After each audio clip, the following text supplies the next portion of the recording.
તો પહેલગામ હુમલા પછી સૌરાષ્ટ્રના દરિયા કિનારે પણ સુરક્ષા વધારવામાં આવી છે। આ સાથે જ એલસીબી, એસઓજી સહિતની ટીમો પણ હવે કામે લાગી છે। જગત મંદિર દ્વારકામાં પણ ચુસ્ત પોલીસ બંદોબસ્ત ગોઠવવામાં આવ્યો છે। દરિયાઈ સુરક્ષામાં પણ સ્પેશિયલ ટીમ દ્વારા ચકાસણી કરવામાં આવી રહી છે।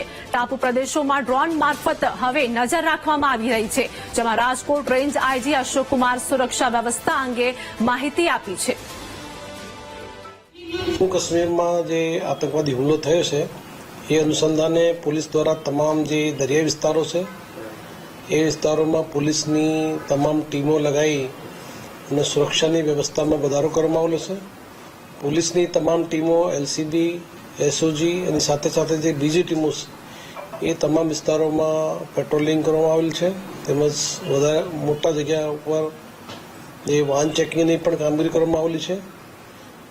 विश्व प्रसिद्ध द्वारका मंदिर की पण सुरक्षा में रिव्यू करवामां आवेलो छे अने त्यां तमाम जे अधिकारी कर्मचारीओ छे एने हालना संजोगों में ए प्रॉपर ब्रीफ कर्या पछी जे दरियाई विस्तार में जे आइलेंड्स छे, टापू छे, ए टापू पर पण पुलिस द्वारा एसओजी नी टीमों द्वारा अलग अलग विस्तारों में ड्रोन मार्फते चेकिंग की कामगीरी चालू है। तेमज जे टेक्निकल इनपुट्स ना आधारे पुलिस द्वारा तमाम जे विस्तारों में लैंडिंग पॉइंट्स और बीजा जे दरिया विस्तार है एमां सुरक्षा में वधारो करी तमाम विस्तारों में ये अलग अलग टीमों एलसीबी नी साथे साथे जे लोकल होमगार्ड से जीआरडी नी टीमों से एने साथे राखी अने हालना संजोग में जो सिच्युएशन ऊभी थई छे ए प्रमाणे पुलिसनी कामगीरीने वधारे झड़पथी आ कामगीरी करवामां आवी रही छे।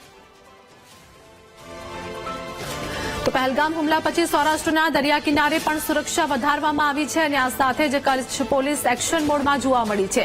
એલસીબી, એસઓજી સહિતની ટીમો પણ કામે લાગી છે। તો જગત મંદિર દ્વારકામાં પણ ચુસ્ત પોલીસ બંદોબસ્ત ગોઠવવામાં આવ્યો છે અને આ સાથે જ સઘન વ્યવસ્થા, જેમાં દરિયાઈ સુરક્ષામાં પણ સ્પેશિયલ ટીમ હાલ ચકાસણી માટે તૈનાત કરવામાં આવી છે। ટાપુ પ્રદેશોમાં પણ ડ્રોન મારફતે હવે નજર રાખવામાં આવી રહી છે। એટલે કે જમ્મુ કાશ્મીરના પહેલગામ હુમલા બાદ હવે પોલીસ પણ एक्शन मोड में राजकोट रेंज आईजी अशोक कुमारे सुरक्षा व्यवस्था अंगे पण माहिती आपी हती। पहलगाम हुमला पछी सौराष्ट्रना दरिया किनारे पण सुरक्षा व्यवस्था वधारवामां आवी छे।